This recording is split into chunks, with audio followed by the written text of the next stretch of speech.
Hi friends, welcome to our channel Maitri naughty kids. ఈరోజు mutton curry ఎలా చేస్తానో చూడండి. ముందుగా ఆనియన్స్, టమాటో, పచ్చిమిర్చి అండ్ కొత్తిమీర అన్నీ కట్ చేసి పెట్టుకుంటున్నాను. తర్వాత ఫ్రెష్గా అల్లం వెల్లుల్లి దంచుకొని పెట్టుకుంటే కర్రీకి మంచి ఫ్లేవర్ వస్తుంది. ఇప్పుడు స్టవ్ మీద ప్యాన్ పెట్టుకొని ఆయిల్ వేసుకొని ఆయిల్లో బిర్యానీ ఆకు, లవంగాలు, బండపువ్వు, దాల్చిన చెక్క వేసుకొని ఫ్రై చేసుకోవాలి. ఇప్పుడు 2-3 పచ్చిమిర్చి వేసుకొని ఫ్రై చేసుకోవాలి. తర్వాత ఆనియన్స్ వేసి ఆనియన్స్ గోల్డెన్ బ్రౌన్ కలర్ అయ్యేదాకా ఫ్రై చేసుకోవాలి ఆయిల్లో. మటన్ ఎంతమంది మీలో కుక్కర్లో చేస్తారో కామెంట్ చేయండి.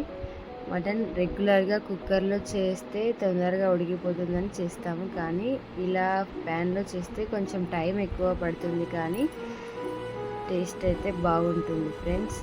ఒకసారి మీరు కూడా ఇలా ట్రై చేయండి.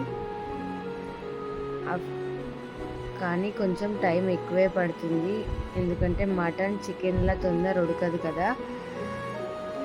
ఇప్పుడైతే ఆనియన్స్ ఫ్రై అవుతున్నాయి. ఇప్పుడు మటన్ కడిగి పెట్టుకున్నాను. ఆనియన్స్ ఫ్రై అయ్యాయి. ఇప్పుడు ఇందులో ఫ్రెష్గా దంచుకున్న అల్లం వెల్లుల్లి ముద్ద వేసుకున్నాను. అది కూడా బాగా పచ్చివాసన పోయేదాకా ఫ్రై చేసుకోవాలి.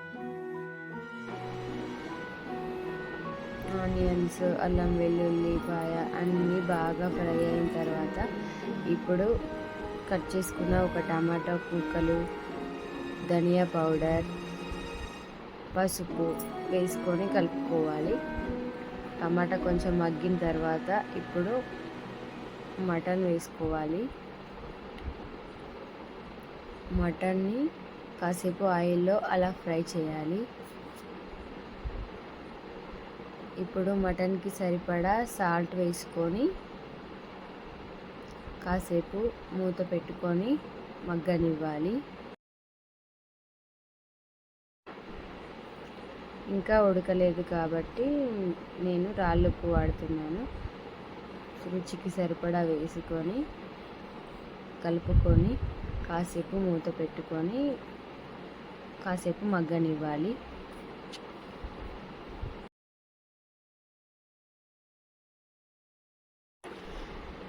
కానీ మీరు కూడా ఈ విధంగా ఒకసారి ట్రై చేసి చూడండి.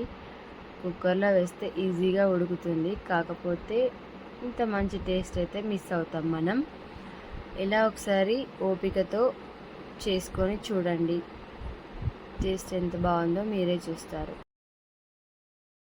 ఇప్పుడు రుచికి సరిపడా కారం కూడా వేసుకొని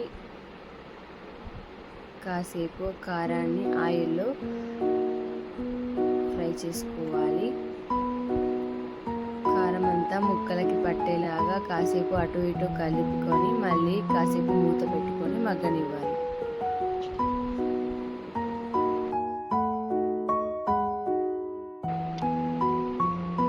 చూడండి, బాగా ఫ్రై అవుతుంది. కొంచెం నూనె పైకి తేలినట్టుగా కనిపిస్తుంది కదా.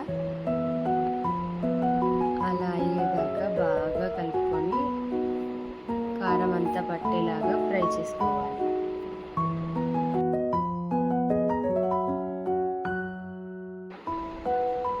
చూడండి, ఆయిల్ పైకి తేలింది, కర్రీ నుండి ఆయిల్ సపరేట్ అయింది. చూడండి ఫ్రెండ్స్, ఇప్పుడు కొన్ని వాటర్ పోసుకొని ఇక ఉడకడానికి పెట్టేయాలి.